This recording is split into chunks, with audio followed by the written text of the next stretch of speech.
So, first of all, thank you for coming out today.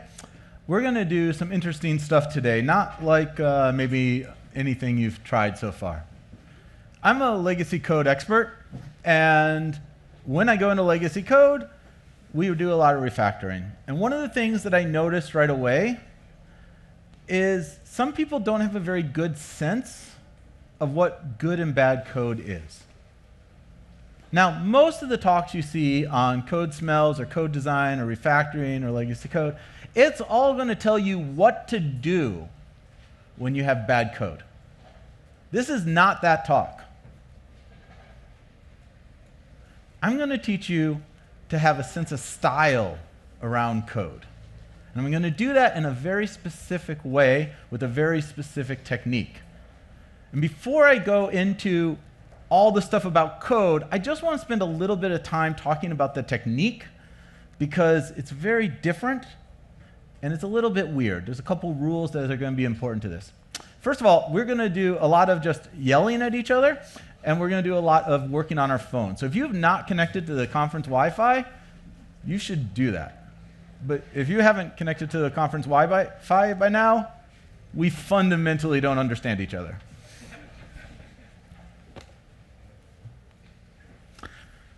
These are links to play along. I will bring them back up as we're there, but you can grab all this stuff afterwards, take it home, try it with your teams.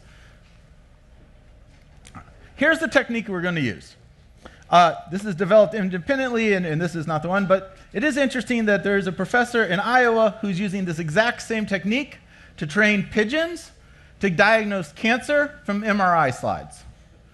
After about 15 days, they're more predictive than doctors, and 4 of them in agreement is an over 99% assessment that you have cancer. If it works with pigeons, it will work with you. We're going to use the exact same technique, but without food. We're going to start by sorting birds as well. This is the first deck I ever made with sparrows. We're going to do sparrows. Now, there's a couple rules that I'm going to need you to follow as we do this. They're really simple rules. I need you to talk, and I need you to try. But they're very important rules. So let's start with the talking rule. I need you to say the words out loud. I don't need you to say them loud. You don't need to shout. Right? You're welcome to shout, but you don't need to. You just need to enunciate the word. And the reason this is I do not want to talk to your conscious brains today. I don't want to try to convince you of stuff. I don't want to talk logic or theory. I need to talk to your subconscious brain today. Specifically, I really need to talk to your visual cortex. And your visual cortex, it turns out, fires when you talk. There's a cognitive scientist lady who figured this out, actually really early in the 1900s, when she would project images of stuff on the screen and then dim the slides until you could just make them out. And once she had calibrated so you could just see the picture, she brought people in doing different kinds of activities, having music played to them, singing, having them talk or be talked to. And it turns out if they're talking or talking to, they couldn't make out the image on the wall. It was the first time they realized that the visual cortex was involved in language and speech. So if you say, like, the thing most people have said is, don't think of an elephant. Right? You can't not think of an elephant because when we say elephant, elephant flashes. If you say apple, apple flashes in your head. More interesting to me, if you say fruit, fruit flashes in your head, which is an interesting thing because there is no such thing as fruit. Right? Fruit is an abstract concept. Like, what does a picture of a fruit look like? But it turns out for most people, a fruit looks like either an apple or an orange. Like a kiwi is a fruit, kinda, We have what is called the canonical image of what it is. And it is that exact thing that I'm going to train in you today in 6 important code smells and 1 technique. That's what we're going to train today. So it's really important that you say the word out loud. The next important thing is it's important that you try.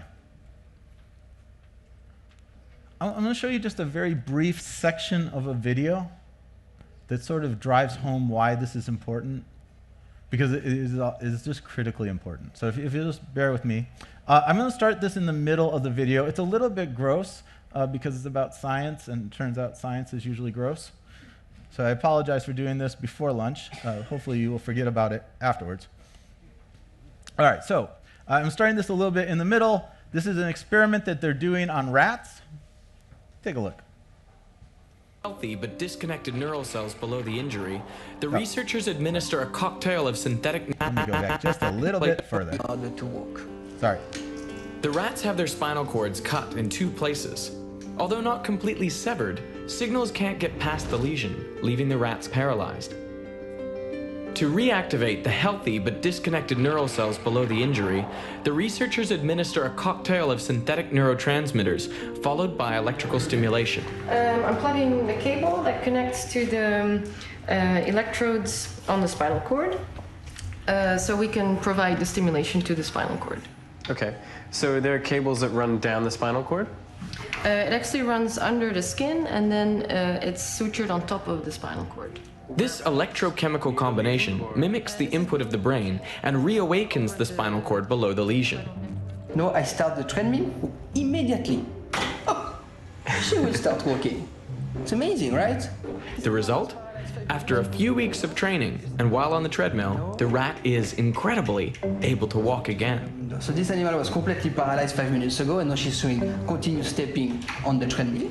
And I will go at running speed. Immediately, up. The animal is capable of, like, literally sprinting on the treadmill. And look at this, you cannot even do it yourself. I will stop the treadmill, up, she stands immediately. But this is happening without the involvement of the brain. At this stage, the rat's stepping is stimulated by the treadmill. The legs are moving independently of the brain, so the movement is completely involuntary. That, you can train the rat on this treadmill for 2 months. You would not see recovery of voluntary control. Why? The brain is not involved. There is no motivation to walk, because you see that the rat... Motivation is the key to restoring voluntary movement. So this is where the irresistible Swiss chocolate comes in. I brought a chocolate eclair. I ate half, but the other half is for the rat. Yeah, see? She does like She it. likes it. We have a combination of, like, actually yogurt and chocolate, which the rat love. This reward-based training, without a treadmill, was the focus of the next phase of research. I have to get her in the right position. They designed a special robot which only supports the paralyzed rat, but doesn't propel it forward. This means that the rats really need to generate the propulsive forces to go toward the reward, which is the chocolate. So the rat is asked to go, like, push herself forward, but she does get a little bit of help up and down. The rats have again been given electrochemical stimulants, but without the treadmill, the rat has to decide for itself if it wants to walk. When you want the animal to participate very actively, I mean, we're talking about the championships, rehabilitation, you need to motivate the rat at any cost. Come, come, come, come, come. So Rubia does whatever it takes to coax the rat to walk. Come on, jump, go forward, come on. Push them, push, sweetie, come on. Keep going, keep going.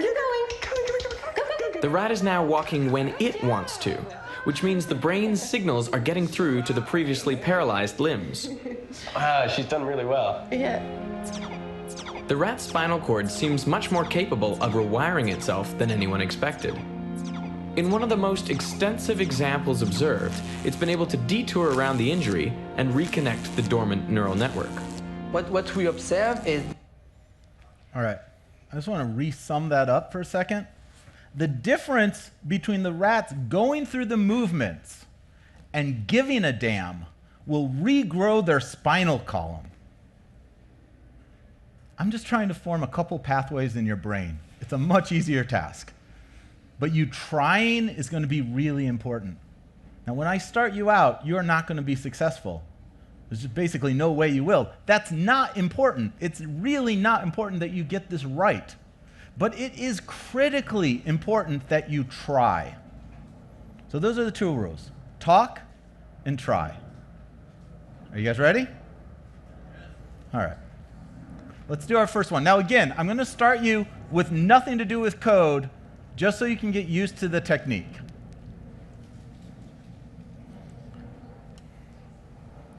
This is the way this is going to work. I'm going to show you a picture of a house sparrow. You are going to say house. Not bad. You'll get a confirmation. I will then show you pictures of song sparrows. You will say song. You'll get your confirmation. Maybe. There we go. All right. Does that make sense? Only house and song sparrows. Are you ready? Go.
Nice. So there's a couple things here I want to point out. First, fires together, wires together. When it comes to the brain, if you want to create pathways, you need neurons to fire in close proximity and in close time. We've just looked at 100 examples of birds, right? That's a lot of fires together, wires together, and time really matters in the brain. Under 3 seconds is really critically important for a connection to become. So we have now created a new pathway in your brain. Notice this is very different than how most people would do any kind of teaching, right? Most of the time I'm not talking at all. I didn't explain to you any theoretical concepts or what to look for in the bird. Your brains just figure it out. This is actually exactly the same as an artificial intelligence training set, an AI training set. I am just doing AI on I. It turns out it works with people. The next thing is, I'm just going to replay the very beginning of this, right? So this is right at the very beginning. These are on automatic advance. Notice this.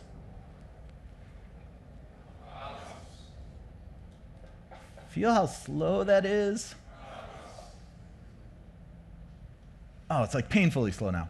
So that's because when I showed you that 3 minutes ago, you were just newbies, and it felt fast at the time. But now that you are experts, right, that is just painfully slow. We started at 4 seconds, right? At the very end of the slideshow, those were auto-advancing at 3/4 of a second a bird. Most of you had it immediately as soon as your eyes could focus.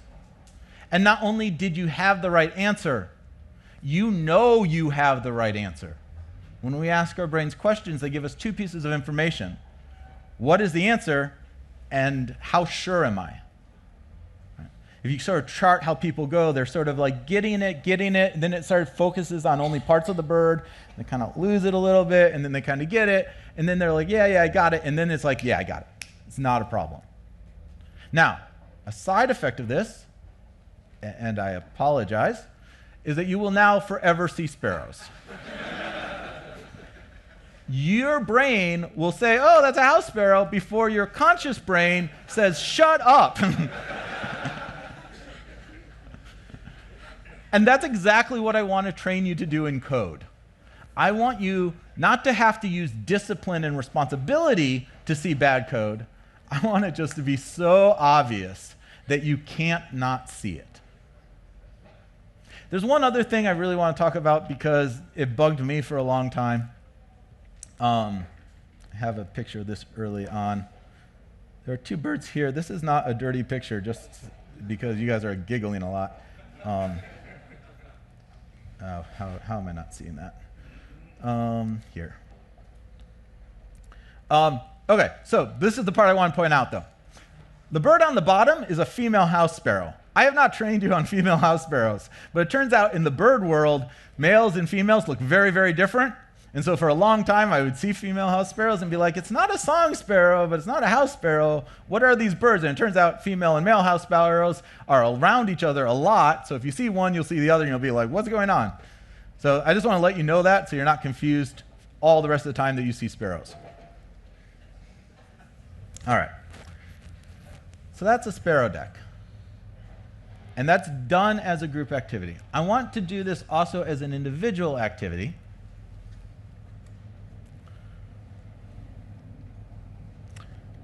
So let's pull out our phones. Or you can do this on a laptop if you want to, but it works a lot better on a phone or a tablet. Go to bit.ly sparrow decks, all lowercase, and choose the house and song sparrow deck. It works a lot better if you turn your phone in sideways in landscape version. House and song sparrows. Now you can either swipe to the left or the right, or you can click on the left or the right.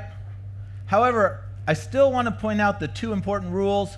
Say the word, try. Even though you're doing it as individual, again, you don't have to shout it or anything, but just if you can sort of say the word in your mouth a little bit, it will help your brain to do it. Go ahead, do it.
Oh yeah, you can use your arrow keys if you're on the computer.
All right. Is everyone around? Done? So I just want you to note the difference about doing it individually than doing it in a group. Right? We're going to do both of these for all the smells. Both have advantages and disadvantages, right? I just want you to experience both of them, pay attention to the differences and the different ways of doing this learning set. Now that we've gone through the technique, let's get to our first smell, clutter. So, you guys all know how this works. However, what am I looking for here? No. No. Ah, yeah, there we go. Okay, good. Whoa, not what I was trying to do. Let's come back to here. There we go. Okay. There we go. Click here. There we go. All right, so I'm going to show you some code. I want to be very clear about this. I'm not going to show you good code, bad code, right? That's too easy of a thing to get. What I want is to develop a specific smell. So I will show you some code that is bad and some code that is bad with the specific smell of clutter. It's not just as simple as good code, bad code. However, I'm going to show you some code here that is relevant. You're going to say relevant. You'll get your confirmation. I'm going to show you some code here that is cluttered. You're going to say clutter. You'll get your confirmation. Are you ready? Go.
All right. So first of all, surprisingly, for about 3 minutes of content, those things take me a long time to put together. So creating the slides, like creating the code, is basically impossible for me. So I've taken that all from real code examples, right? You might notice some of that when you go back to work next week.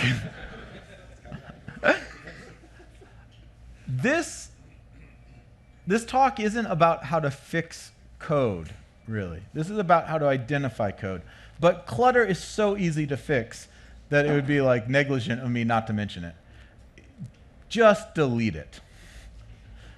That's all there is to fixing clutter. Once you see it, delete it. That's it. It's the whole thing. Now, like I said, I am a legacy code consultant. In my experience, about 30% of any enterprise application is clutter. It means if you're working on a medium-sized project, about 100,000 lines, about 30,000 lines of that can just be deleted. In terms of 30,000 lines, if you want to think about 30,000 lines, the way I think about 30,000 lines is the very last Harry Potter book is about 20,000 lines of code. So a book and a half of Harry Potter can get deleted from that project, right? If you're in a large application, you're probably looking at about 1 million lines of code, which means about 300,000 lines of code can just be deleted. That's about 15 Harry Potter books. So from the floor to here-ish. And it's not nearly as interesting to read. Now, when I first started out, I believed very early in the importance of deleting clutter. It impacts the time it takes for you to find stuff. And I used to think that this sort of represented itself like this.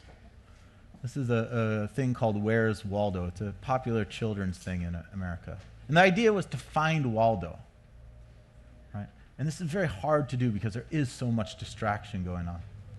If you remove a little bit of that, it gets a little bit easier, feels a little bit nicer to look at.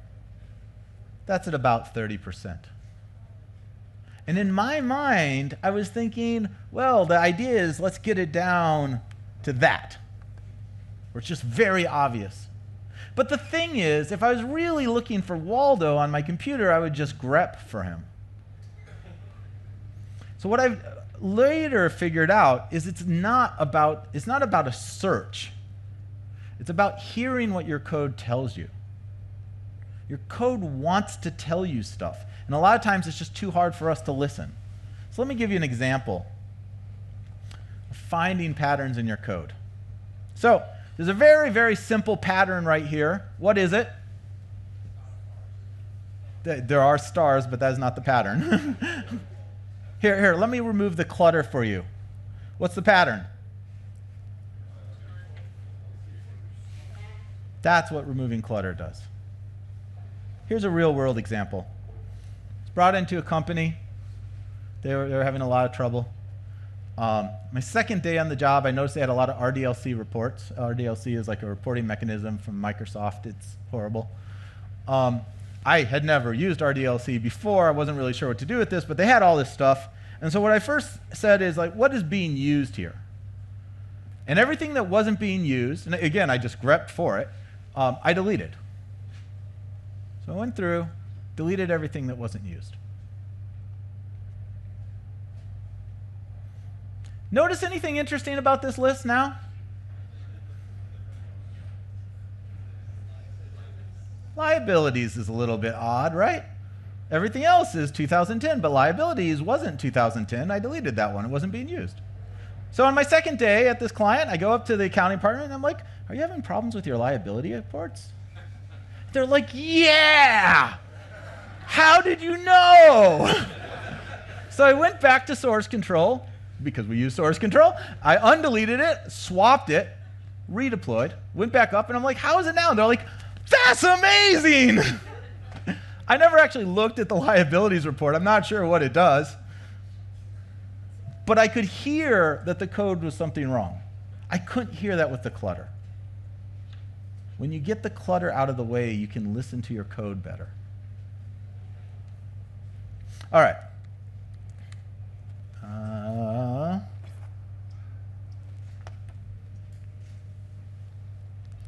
A little tight on time, but nonetheless, let's do the individual one. Pull it up, do the clutter.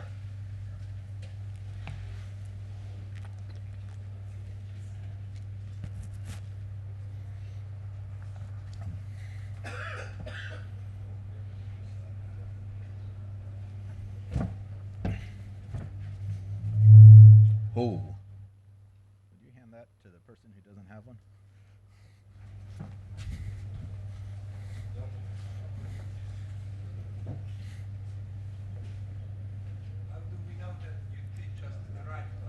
How do you know that the answers are right? Yeah, okay, so the sparrow deck, although I created it, I didn't know anything about sparrows. I was at an open space, which if you've never been to an open space, they are amazing places to discover things that people don't yet know. I'd seen a talk from Kathy Sierra. I was interested in this. The person in front of me said, I will be your test dummy. I was like, all right, let's go do this. He knew about sparrows. So he was the expert that allowed me to do this. We would just use Google Images. I'd close my eyes, they'd open, stuff like that. I am an expert in code, so you just sort of have to trust that I'm training you in my style, but it is right. I have sparrow decks in quite a lot of other things. I usually collaborate on them. So I have one in Cynefin. If you're a BDD person, I did that with Liz Kigo. I have one in property-based testing. I did that with Jessica Kerr. I have one in user stories. I did that. Shoot, who did I do that with? But I usually will collaborate with an expert. It is actually almost impossible to make these decks if you do not have an expert. The expert you have for all of the code smells is me. But I'm pretty good.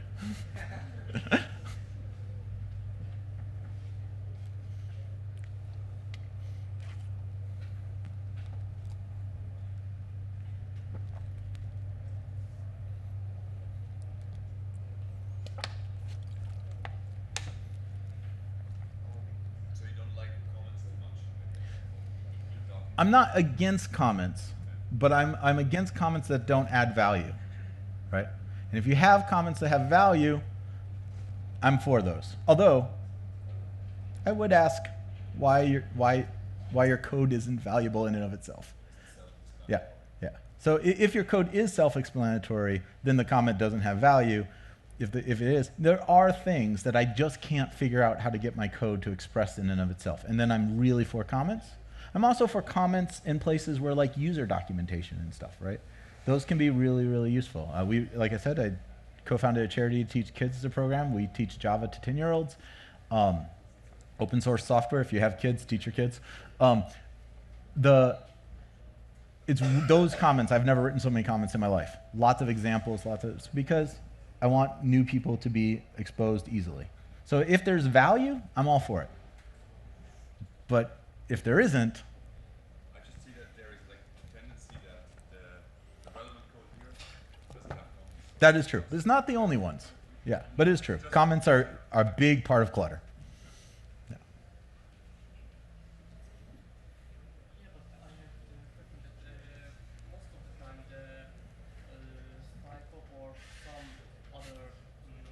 Right. There is a lot of clutter we get unintentionally because our computers add it for us. You should modify your style comments.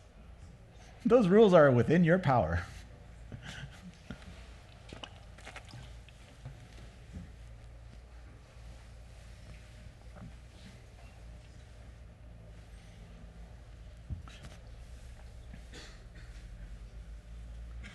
All right. How are people doing? Are we about done with that one? Okay, cool. Let's move on. Patterns. Next, let's talk about long lines. I think we're here. Yep. All right. Duh. So, I'm going to show you lines that are short enough. You're going to say short. You're going to get your confirmation. I'm going to show you lines that are too long. You'll get your confirmation. Go.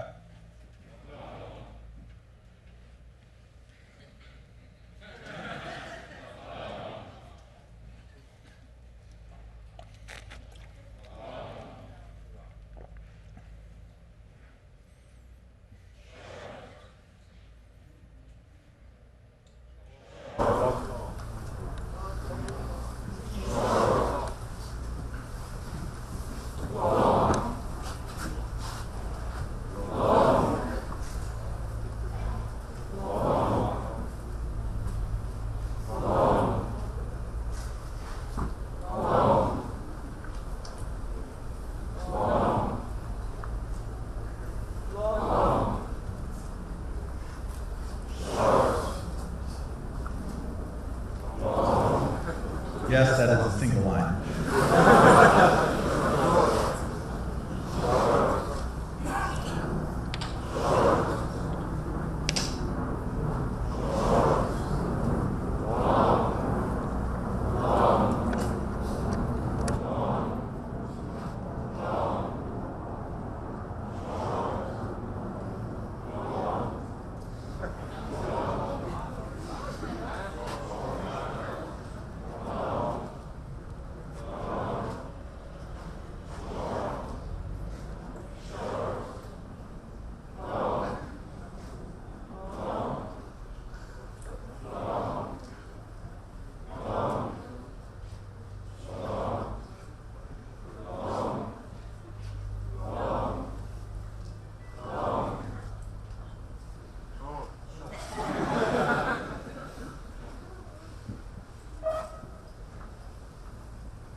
This really goes to encapsulation and readability, right? If you see this smell, you've not encapsulated right, and your readability is hampered. And just to sort of put this side by side, that's the same code. Right. Just notice how much easier it is to read the second one.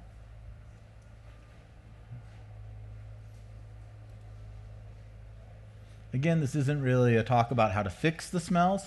I have the question that it's no function, but if you define it somewhere else, then it will be the same. It'll be what? It will be in the same. Oh, right, right. The compiled code is this. I don't care about the compiled code. Isn't it a private function which you define somewhere else? It's a private function you define somewhere else. You pull out a lot of it when you do that. Right? Well, so I'm encapsulating the complexity somewhere else, right? There's still complexity issues that I need to deal with, right? I also change the structure of it so it goes from a single line to multiple lines, which also will make it shorter, right? There is natural complexity in what we do, right? We're just trying to get so that when we're looking at any individual part, it's easier. And it is definitely easier to read the second one than the first. And if I'm having a problem with if the assembly is available, I can then go into that. And if I'm not, I can continue on. Right? A lot of code reading is that ability of saying, I have a mental model of what the computer should do. The reason I'm reading code is either it has yet not been created and I need to create it, or more likely, it is created, but the computer disagrees with my mental model. Right? And you're not going to win that fight.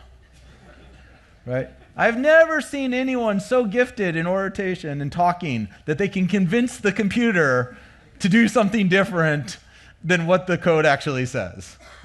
So the reason we want clean code in general is so that our mental model is in sync with what's in the computer.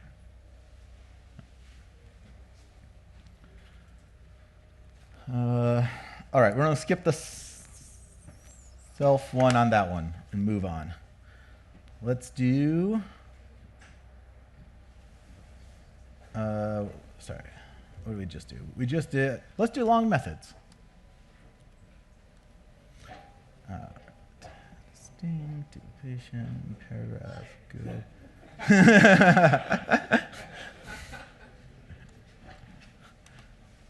All right. Oh, by the way, so I'm only using 4 different languages in this particular one. Doesn't seem to matter.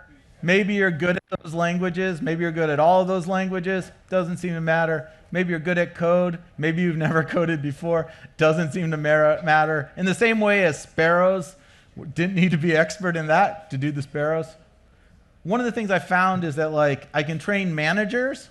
I'm not trying to be insulting to managers if you happen to be one, but I can train managers to recognize these smells too, so that when they're walking by a cubicle and they glance over, they can be like, oh, that's not good code.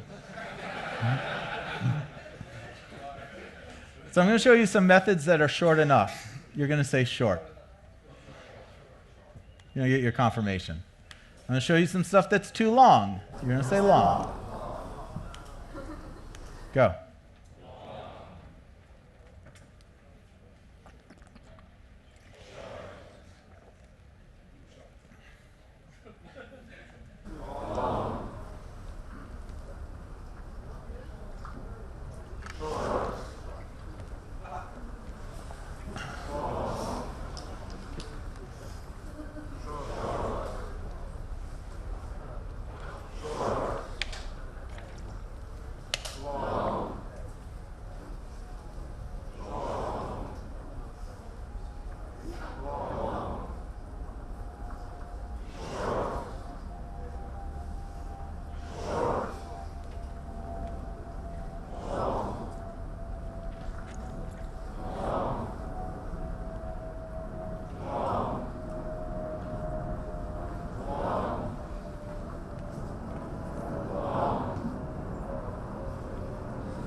All right.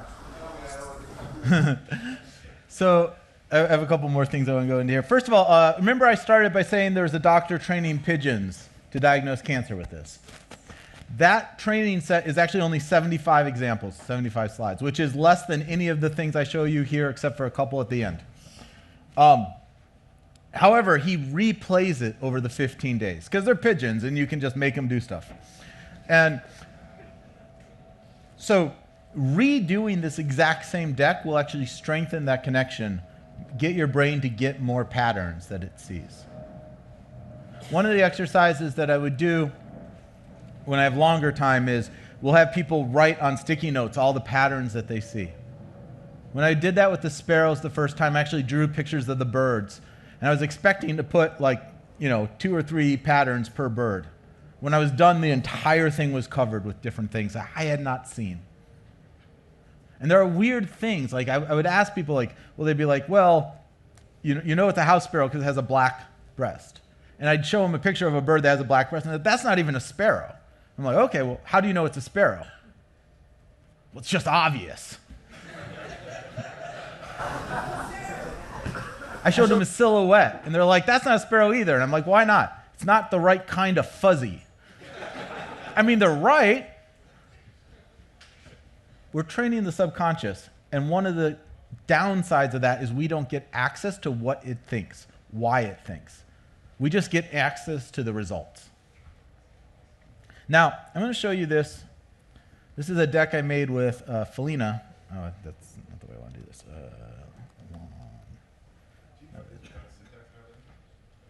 Do I have them without syntax highlighting? No.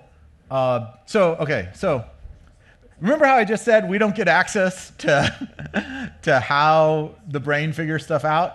Because of that, I very consciously try to make it as real life to the editor as possible. Right? All of those are screenshots from editors. I didn't try to reproduce any of the things. I do not want to inadvertently train you on something that isn't the case. Right? Now, I might do that anyways. Right? I noticed when I did do the song in house sparrows, one of the things I got a lot were the song sparrows have their mouths open.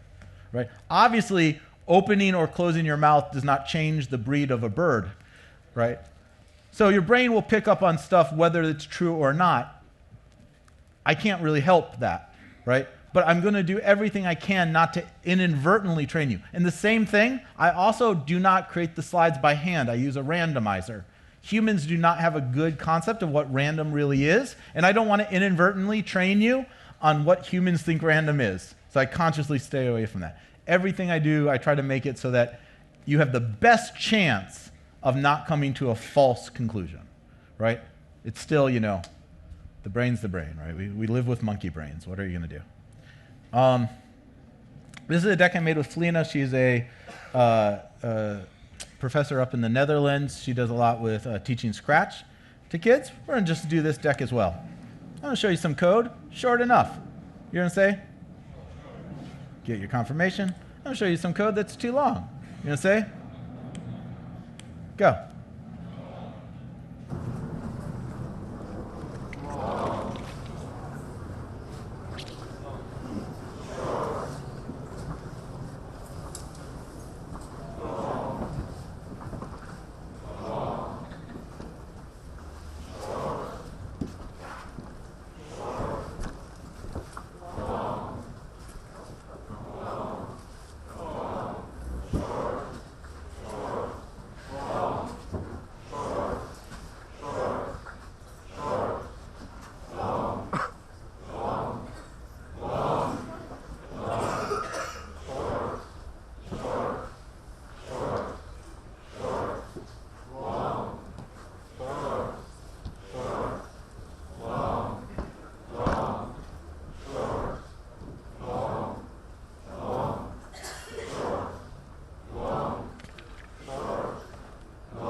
So again, it doesn't matter the language. And it turns out we can train kids on this as well. And then we can start having the conversation. Remember I said that you will see sparrows now? A lot of times, long method is one of the first things I'll show when I'm working with a team. And a lot of times what will happen is, literally I'll just glance at the code. It usually takes me somewhere around 20 to 30 seconds. Sometimes, literally, I can just look at the line number at the end of the file, be like, yeah, we're going to have problems here. What used to happen is I'd be sitting around with a team, and we'd be looking at a piece of code that had this smell, and I would say, what's the smell? What's wrong with this code? And my teams would look at it.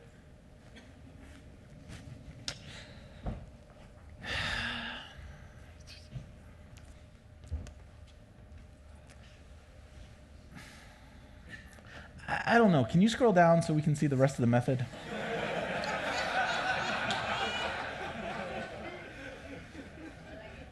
After running through this deck, as we are scrolling down to get to the code we want, they'll be like, wow, that was a long method. What do we do about it? So again, this isn't a talk about what to do about it, but I want to train one other thing that's very helpful in doing something about this. So this is a deck I made with Arlo Belshi. He's also a legacy code expert out at Tableau now. And this is how this deck is going to work, pretty much the same as before. I'm going to show you some code, slightly different here. I'm going to highlight a section of the code. In this case, I'm highlighting a paragraph. You're going to say paragraph. You're going to get your confirmation. I'll show you some other code. Again, I will highlight a section on it. In this case, not a paragraph. I just need you to say no. You get your confirmation. Are you ready?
So once you start seeing paragraphs, and again, notice you can now just see them. You don't have to read the code to like figure out where they are. They're just sort of there. You can start extracting those and pulling them out and cleaning up your code. If you're interested in those kind of techniques, Woody Zuhl and I did a video. It's online if you just Google practical refactoring. 2 hours of us doing that in little 2-minute chunks. Right.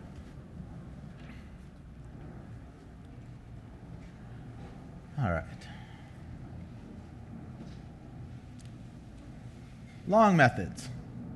Obviously, encapsulability and readability are at blame here, but also I want to point out, if you have merge conflicts frequently at your company, you probably have this smell in spades. There's probably a lot of things that are too big. Too big encourages merge conflict.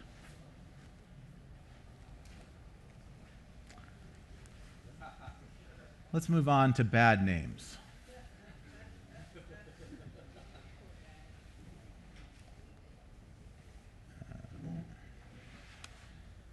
So you guys know the drill. I'm going to show you some names that are good. You're going to say good. You're going to get your confirmation. I'm going to show you some names that are bad. Go.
What you consider good. That's an interesting concept of how the style switches.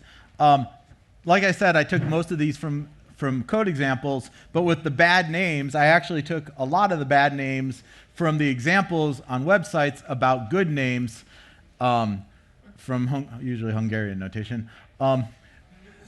Style definitely changes, right? There's two differences, right? The one is good names and bad names, and the other is like convention, right? And I think what you might be implying is the Go convention encourages a lot of bad names. One of the big things about bad names is usually the time to onboard new employees. And a lot of times when I will sit down with employees, I'll be like, oh, FKR shift C6, what does that mean? And they're like, well, obviously that's the F report that gives us all our inventory. I'm like, oh, you want to call that inventory? Why would I do that? The thing is, they have this lingo that they've built up, this language that they've built up, and it makes it very hard for new people to get there, which in and of itself I think is a problem. It also, though, if you think about it like from a company perspective, they didn't go to the company knowing this stuff. The company has actually spent many, many hours and months training them to speak like that, right? It's just a waste. You can afford the extra letters to make clear names, right? We all have like really big disk spaces. You don't need to use the abbreviations. And if you don't know, most of your editors handle camel case, right? So like here, let me just pull up something in Eclipse.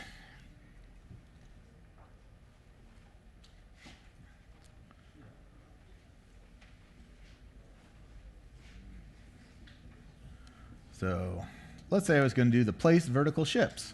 That's a longish name, but there's no way I should be typing that, place vertical ships. You should never have to type more than 3 or 4 letters. If you are, you're going to make more mistakes. You're not embracing lazy. The most important aspect of a good developer is lazy. And you're going to give yourself carpal tunnel. It's like all kinds of bad. Excuse me? Yeah. Just enter ship and we autocomplete. Can I just say what? Can just enter ship because I forgot the. Oh, no. Sorry. This is from Coding Dojo of last night. But that time is gone. That ship has sailed. Bad names also really encourage silos. Because even though we can learn a lot of lingo, we can't learn all of the lingo.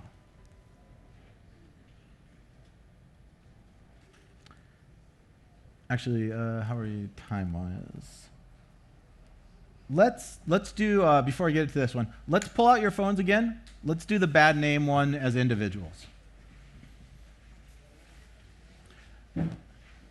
It's all zeros. Yep.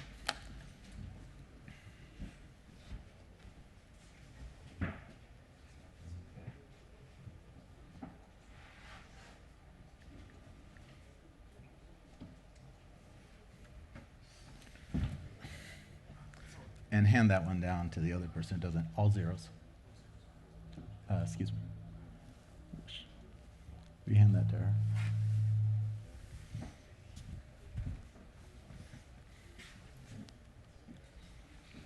Oh, for people who have come in halfway through, the website that they went to is here.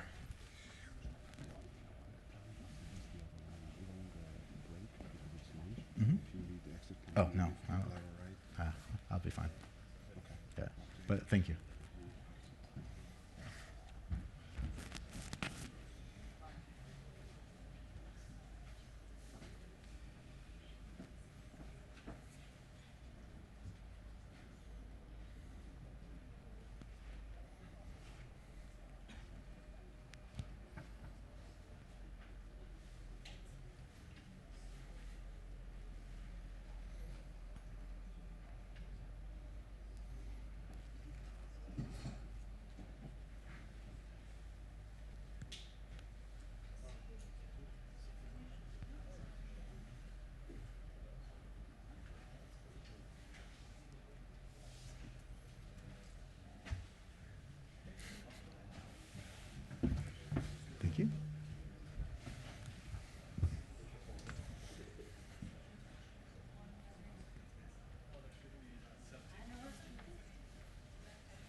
Done? All right. So I wanted to give just a small foreshadowing of once. Now we've put together a couple of pieces, and if you start to actually act on them, you're going to see this pattern. This is a pattern that Arlo Belshi noticed. Tends to be very true in my experience. Of naming is not just a single thing. When I started programming, naming was still very important to me, and I used to actually spend a lot of time trying to figure out what the right names of stuff is. I no longer do that. Now, the moment I have a better name, I go for it. And our tooling has created a place where you can do that. The moment you have a better name, it's very easy to refactor to a new name. So this is what Arlo sort of found out.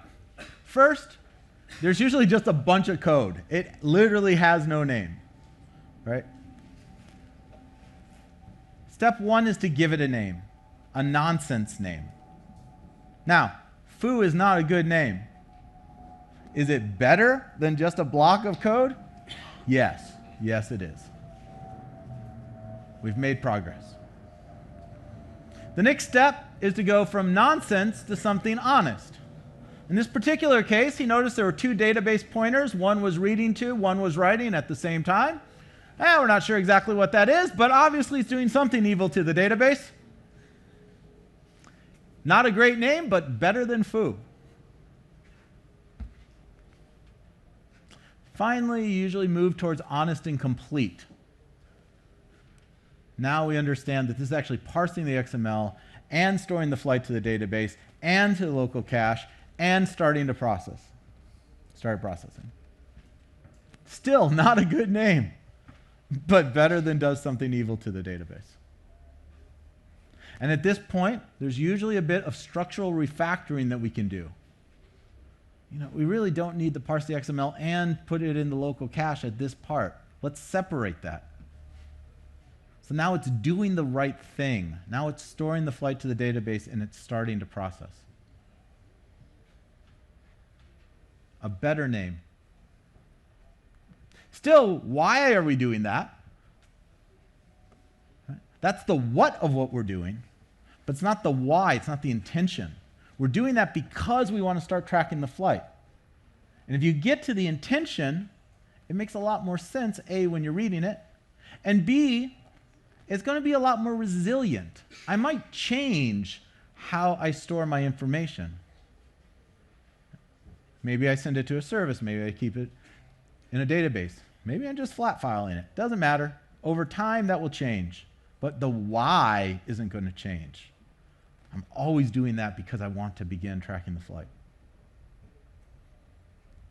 So again, now we're getting into sort of a good name.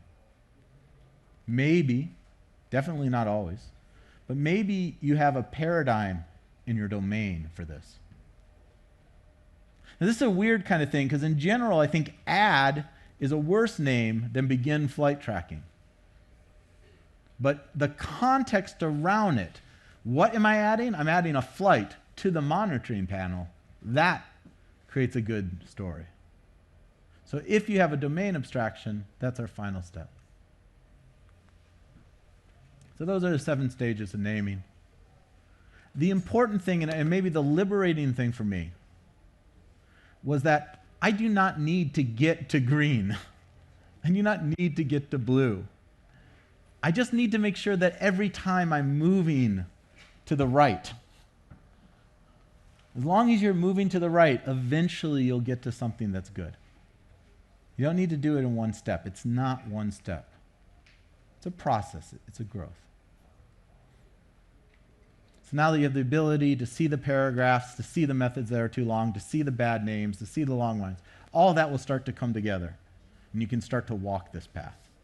It's a hard thing to walk. We'll talk about that later. Let's talk about duplication. Well, let's not talk about it. Let's do it. I'm going to show you some code that is distinct. You're going to say? You'll get your validation.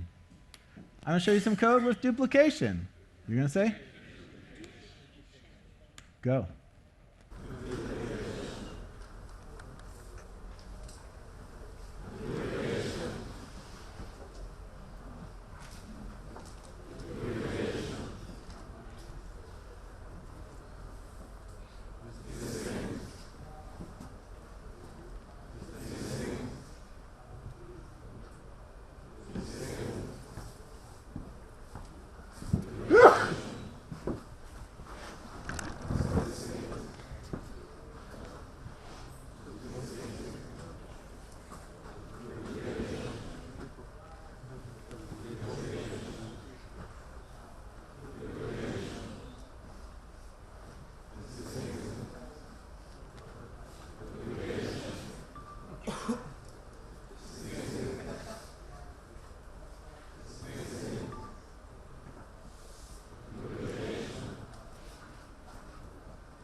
So one of the things that we haven't really talked about quite yet is the smells are not like rules, right? Duplication is a particularly tricky one, right?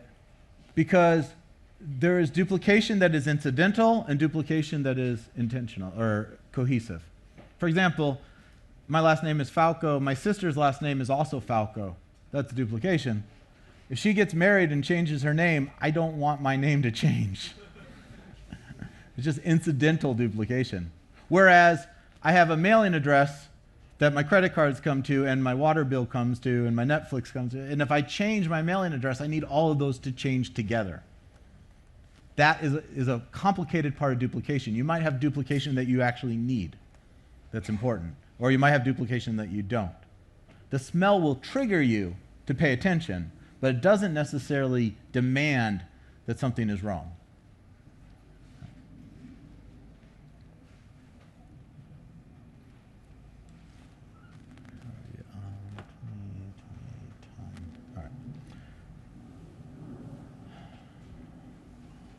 Let's take a look at this from another angle.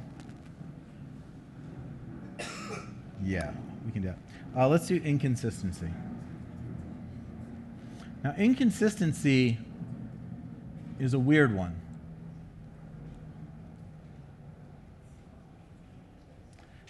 Because the opposite of inconsistent is duplication. So I will show you some stuff that is duplication.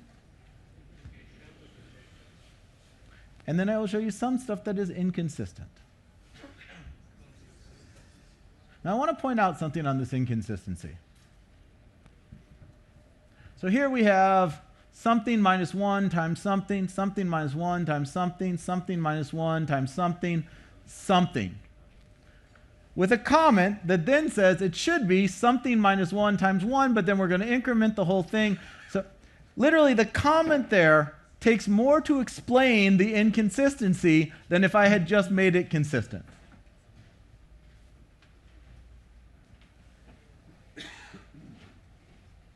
Go.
Inconsistent clutter.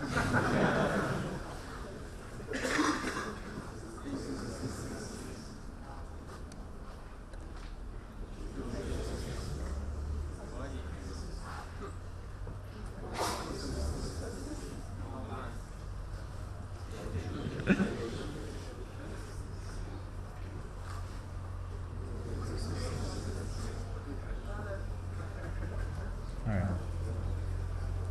So I'm going to have you do these as individuals. I'm going to have you do both the duplication and then the inconsistency again. Inconsistency is one of the harder smells to detect, but it's also one of the more insidious ones, so I really want to call it out.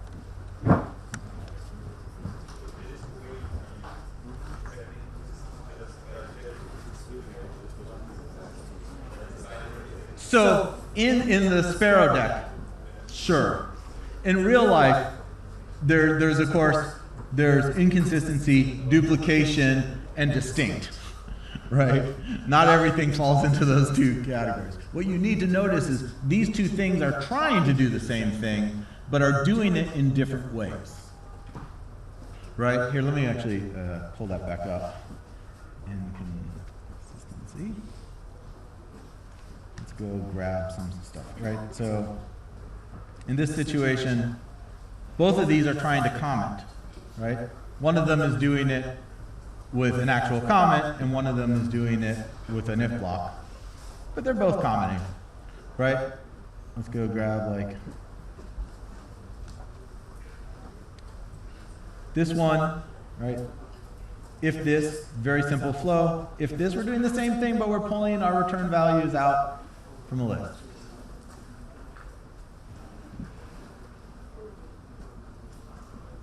Let's give an example. I wanted the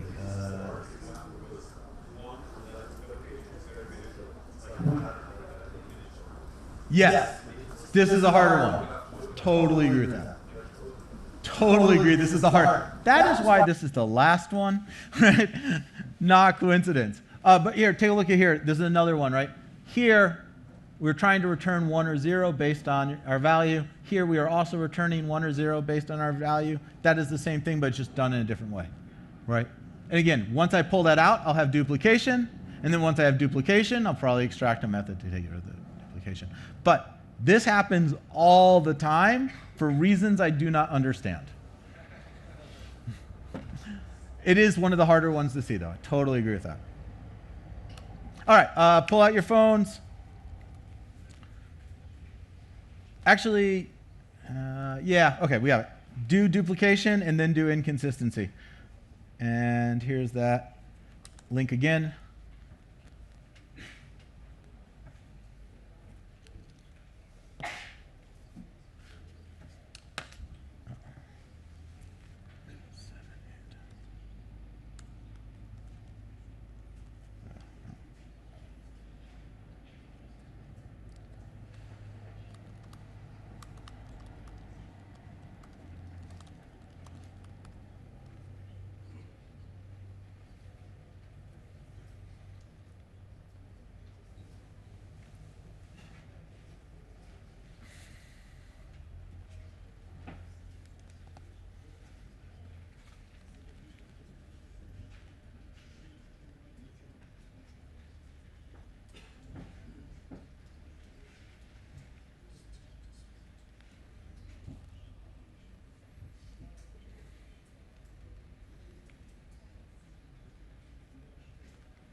All right.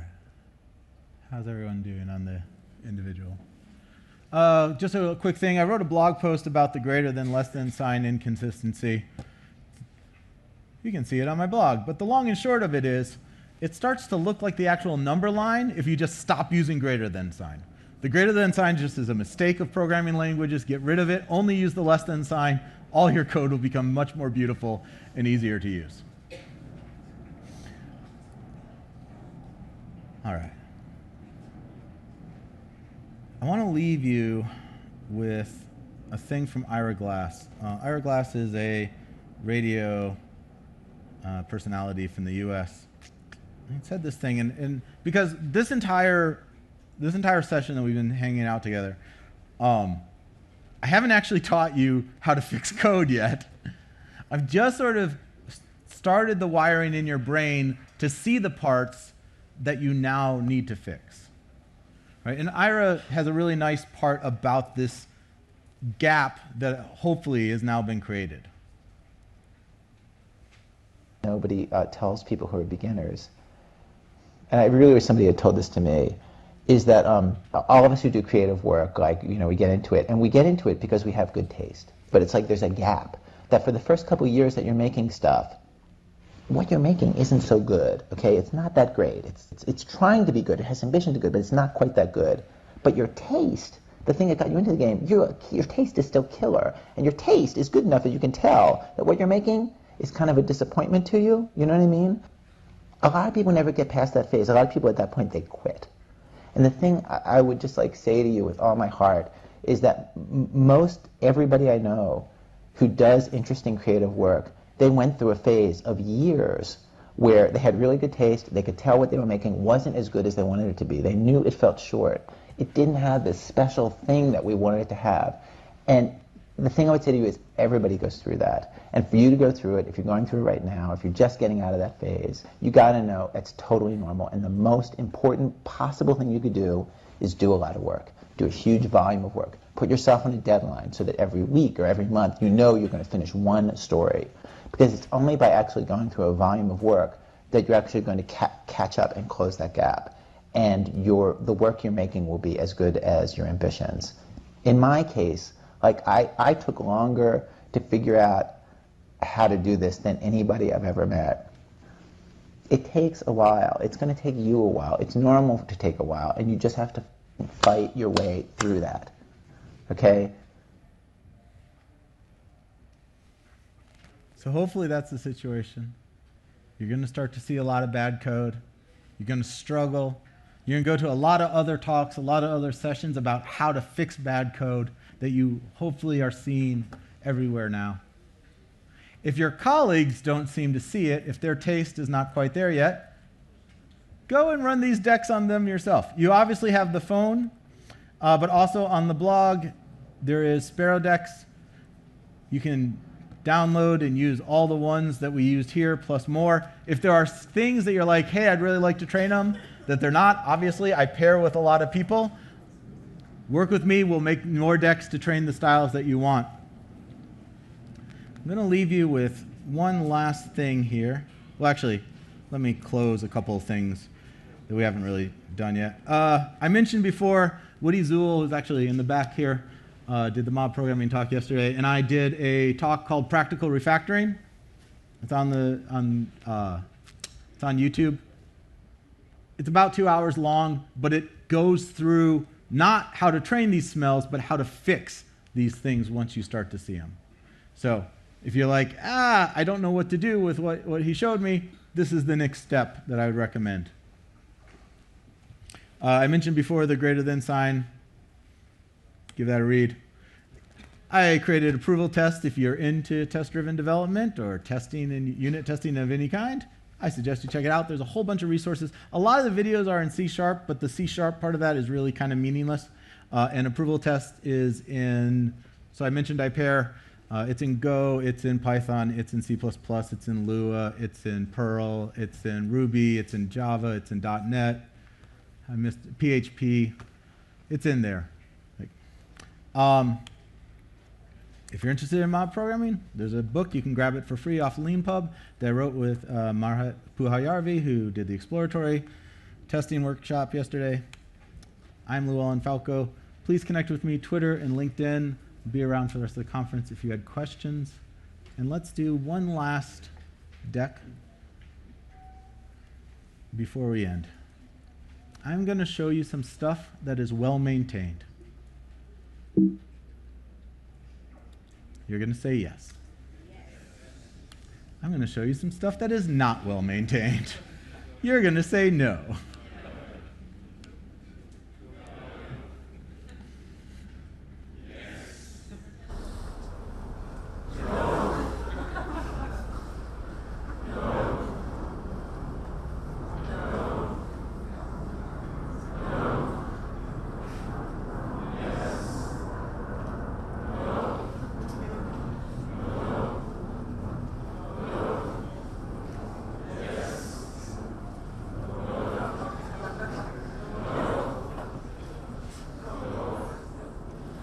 If you see any of that in your current code, fix that stuff.